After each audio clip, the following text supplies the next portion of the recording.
తెలంగాణ రాష్ట్రంలో ఎక్కడ ఏ నలుమూల ఏం జరిగినా కూడా ప్రజలకు చేరువేయటంలో అమ్మా న్యూస్ ప్రతినిధులు ఎప్పుడు సిద్ధంగా ఉంటారు. రైట్, ఇవాళ కూడా మా ప్రతినిధులంతా ఇన్ఫర్మేషన్ తో సిద్ధంగా ఉన్నారు. రైట్, ఫస్ట్ మనం మెదక్ వెళ్దాము.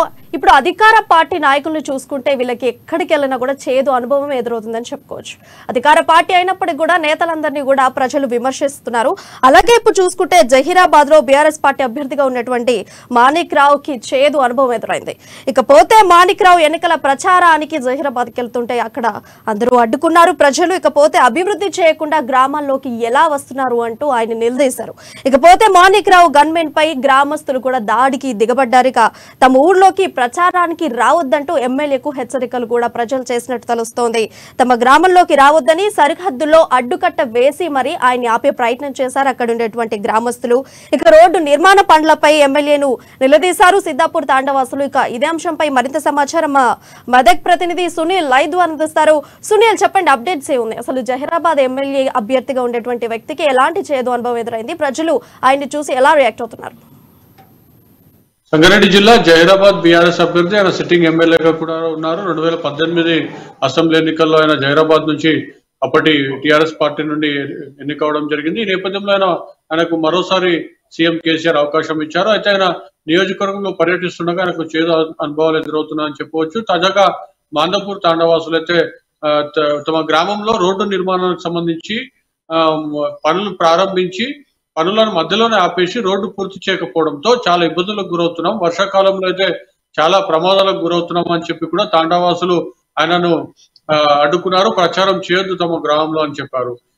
ఈ ఘటన మరవకముందే మళ్ళీ జల్వాడ గ్రామంలో అయితే ఏకంగా ఎమ్మెల్యే తమ గ్రామానికి రావద్దని చెప్పి కూడా పెద్ద ఎత్తున చెట్లను మొద్దులను రోడ్డుగా వేశారు. ఈ నేపథ్యంలో ఒక్కసారిగా గ్రామస్తులంతా కూడా ఎమ్మెల్యే కాన్వాయ్ కు అడ్డంగా వెళ్లడంతో అక్కడ ఉన్న ఎమ్మెల్యేకి సంబంధించినటువంటి గన్మెన్ వారిని నివారించే ప్రయత్నం చేయగా కోపోద్రిక్తులైనటువంటి గ్రామస్తులు గన్మెన్ పై కూడా చేయి చేసుకోవడం జరిగింది. మనం విజువల్స్ లో స్పష్టంగా చూస్తున్నటువంటి పరిస్థితి ఉంది. అయితే బీఆర్ఎస్ అభ్యర్థికి పెద్ద ఎత్తున నిరసన వ్యక్తం అవుతువచ్చు. అయితే తమ గ్రామాల్లో ఎక్కడ కూడా అభివృద్ధి చేయలేదు, కనీసం తాగునీరు సౌకర్యం కానివ్వండి, లేదంటే రోడ్లు మౌలిక వసతులు కూడా ఎందుకు ఏర్పాటు చేయలేదు, మీరు అధికార పార్టీ ఎమ్మెల్యేగా ఉండి ఏం చేశారని చెప్పి కూడా యువత కానివ్వండి, ముఖ్యంగా గ్రామస్తులు స్థానికులు నిలదీస్తున్నటువంటి పరిస్థితి ఉంది. ఈ నేపథ్యంలో రాబోయే అసెంబ్లీ ఎన్నికల్లో ఫలితాలు ఎలా ఉంటాయనే అంశంపై కూడా మనం ఒకసారి బేరేజ్ వేసుకోవచ్చు. ఎందుకంటే ప్రజల్లో బీఆర్ఎస్ ఎమ్మెల్యేకు పెద్ద ఎత్తున నిరసన వ్యక్తం అవుతుంది. కానీ ఎమ్మెల్యే మాత్రం గ్రామస్తులు నిలదీస్తే కేవలం నవ్వుతూ వెళ్ళిపోవడం, లేదంటే మళ్ళీ చేస్తామని చెప్తూ వెళ్ళిపోవడం తప్ప ఆయన చేసేదేం లేదని చెప్పి కూడా గ్రామస్తులు ఆరోపిస్తున్నటువంటి పరిస్థితి ఉంది. అయితే గ్రామాల్లో ముఖ్యంగా జహీరాబాద్ నియోజకవర్గంలో చాలా గ్రామాల్లో తాగునీటి సౌకర్యం లేక చాలా గ్రామాలు అల్లాడుతున్నాయి. అయితే మిషన్ భగీరథ నీరు అందిస్తున్నామని చెప్పి రాష్ట్ర ప్రభుత్వం చెప్పుకుంటున్నప్పటికీ కూడా పెద్ద స్థాయిలో అంటే ముఖ్యంగా చాలా గ్రామాల్లో అయితే ఇప్పటికీ కూడా తాగునీటి ఎద్దడి ఉంది. ముఖ్యంగా జహీరాబాద్ టౌన్ ప్రాంతంలో కూడా కొంతమేర మిషన్ భగీరథ పనులు పూర్తయినప్పటికీ కొన్ని చోట్ల నీళ్లు వస్తున్నప్పటికీ కొన్ని చోట్ల రావటం లేదని చెప్పి కూడా ఆరోపణలు వినిపిస్తా ఉన్నాయి. అయితే గ్రామాల్లోనే ఈ పరిస్థితి ఉంది. మరి జహీరాబాద్ మున్సిపాలిటీ పరిధిలో పర్యటించినప్పుడు పరిస్థితులు ఎలా ఉంటాయని చెప్పి కూడా భావించేటువంటి పరిస్థితి ఉంది. మరోవైపు స్థానికులు గ్రామస్తులు నిలదీస్తున్నప్పుడు స్థానిక బీఆర్ఎస్ నేతలు ఎవరు కూడా స్పందించని పరిస్థితి ఉంది. కేవలం ఎమ్మెల్యే మాత్రమే సమాధానం ఇస్తూ చేస్తామని చెప్తున్నటువంటి పరిస్థితి ఉంది. అయితే రోడ్డు పనులు ఎందుకు పూర్తి కాలేదు, రోడ్డు పనులకు శంకుస్థాపన మీరే సాక్షాత్తు ఎమ్మెల్యేగా ఉండి శంకుస్థాపన చేశారు, కానీ పనులు ఎందుకు ముందుకు సాగలేదు, పనులు ఎందుకు పూర్తి కాలేదు? దాదాపు 5 ఏళ్లు పూర్తిగా వస్తుంది మీరు ఎమ్మెల్యేగా ఎన్నికై కూడా ఆయన చిన్నపాటి రోడ్డు పనులు ఎందుకు చేయలేదని చెప్పి కూడా మాందాపూర్ లో నిలదీసినటువంటి పరిస్థితి. కానీ ఎమ్మెల్యే ఏం చెప్పలేక కేవలం నవ్వుతూ వెళ్ళిపోయినటువంటి పరిస్థితి.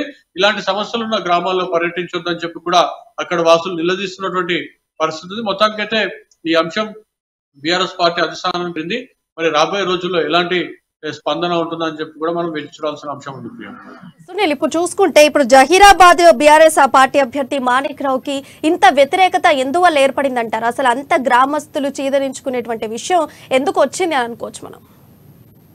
ముఖ్యంగా పనులు ప్రారంభించి మధ్యలో నిలిపివేయడం, కొన్ని గ్రామాల్లో పనులు చేయకపోవడం, ముఖ్యంగా జహీరాబాద్ నియోజకవర్గంలో చూసుకున్నట్లయితే చాలా గ్రామాల్లో రోడ్డు సౌకర్యం కూడా లేనటువంటి పరిస్థితి చాలా గ్రామాల్లో ఉంటుంది. ముఖ్యంగా నాల్కల్ మండలం అయితే అది కర్ణాటక రాష్ట్రానికి సరిహద్దుగా ఉన్నటువంటి మండలం, ఇటు కోహిర్ మండలం, వీటన్నిటిలో కూడా రోడ్ల సమస్యలు అయితే చాలా సందర్భాల్లో గ్రామస్తులు చెప్తున్నటువంటి పరిస్థితి ఉంది. అయితే ఎన్నికలకు ముందు కూడా వివిధ పనుల నిమిత్తం గ్రామానికి వెళ్ళినప్పుడు కూడా గతంలో కూడా ఎమ్మెల్యే మాణిక్రావుని అడ్డుకున్నటువంటి పరిస్థితి ఉంది. కానీ అప్పుడు తేరుకొని పనులు పూర్తి చేస్తుంటే ఆయనకి ఈ పరిస్థితి వచ్చేది కాదని చెప్పి కూడా స్థానికులు అంటున్నారు. కానీ అప్పుడు కూడా ఆయన స్పందించలేదు. రోడ్డు పనులు పూర్తి చేస్తామంటే గ్రామస్తులు ఒకటే కోరుతున్నారు, మౌలిక వసతులు, విద్యుత్తు, తాగునీరు, రోడ్లు ఇవ్వాల్సిన బాధ్యత ప్రభుత్వంపై ఉంటుంది. తాము ట్యాక్స్ చెల్లిస్తాం, గ్రామ పంచాయతీ పరిధిలో కూడా పన్నులు చెల్లిస్తాం, కానీ ఇదే మాకు ఎందుకు సౌకర్యాలు కల్పించలేదు అని చెప్పి కూడా చాలా మంది గ్రామస్తులు ఆగ్రహంతో ఉన్నారు. అయితే ఎమ్మెల్యే ప్రచారానికి వచ్చినప్పుడు నిలదీద్దామనే ఆలోచనతో వాళ్ళు ఉన్నారు. ఎమ్మెల్యే ప్రచారానికి వచ్చినప్పుడు మాత్రం ఇలాంటి చేదు అనుభవాలు ఎమ్మెల్యేకు ఎదురవుతున్నటువంటి పరిస్థితి ఉంది. ప్రియ, ఇప్పుడు చూసుకుంటే మాణిక్రావుకి ఇంత వ్యతిరేకత ఉన్నప్పటికీ కూడా ఆయన్ని అభ్యర్థిగా కన్ఫర్మ్ చేయడం పట్ల అసలు బీఆర్ఎస్ నేతలు కరెక్ట్ గా డెసిషన్ తీసుకోలేదని అనుకోవచ్చు. ఎందుకంటే ఆయనకు ప్రజల్లో ఇంత వ్యతిరేకత ఆల్రెడీ ఉంది. ఆయన అసలు ప్రచారానికి వెళ్ళడానికి కూడా ఆయన్ని ప్రజల్లో అనుమతి ఇవ్వటం లేదు. మరి అలాంటి నాయకుడిని అభ్యర్థిగా సెలెక్ట్ చేయడం వెనక అసలు బీఆర్ఎస్ పార్టీ ఓడిపోవాలన్నా గెలవాలన్న అసలు ఉద్దేశం ఏమనుకోవచ్చు? అయితే సీఎం కేసీఆర్ మాత్రం ఒకటే భావిస్తుంటారని చెప్పి కూడా రాజకీయ విశ్లేషకులు చెప్తున్నటువంటి పరిస్థితి ఉంది. అయితే స్థానికంగా ఉన్నటువంటి అభ్యర్థిని కాకుండా తనను చూసి ఓట్లు వేస్తారు, తనతోనే గెలుపొందుతారు. తాను ప్రవేశపెట్టినటువంటి పథకాలను చూసే ప్రజలు ఓట్లు వేస్తారు. అక్కడ అభ్యర్థిగా ఎవరున్నారు, ఆయన గతంలో అభివృద్ధి పనులు చేశారా లేదా, ప్రజలకు అందుబాటులో ఉన్నారా లేదా అనే అంశాలను బేరేజీ వేసుకోరు. కేసీఆర్ అనే ఒక వ్యక్తిని చూసి మాత్రమే వేస్తారు, తాను చేసిన అభివృద్ధిని చూసి వేస్తారని చెప్పి కూడా చాలా సందర్భాల్లో కేసీఆర్ సన్నిహితుల వద్ద కానివ్వండి, ఎమ్మెల్యేల సమావేశంలో చెప్పి కూడా పెద్ద ఎత్తున వార్తలు వస్తున్న నేపథ్యంలో రాజకీయ విశ్లేషకులు అదే అభిప్రాయం వ్యక్తం చేస్తున్నారు. మరోవైపు కేసీఆర్ సర్వేలపై కూడా ఆధారపడతారు. మరి సర్వే అప్పటికే బీఆర్ఎస్ పార్టీ 2 సార్లు ఇప్పటికే సర్వే చేసినప్పటికీ సర్వేలో ఎమ్మెల్యేకు అనుకూలంగా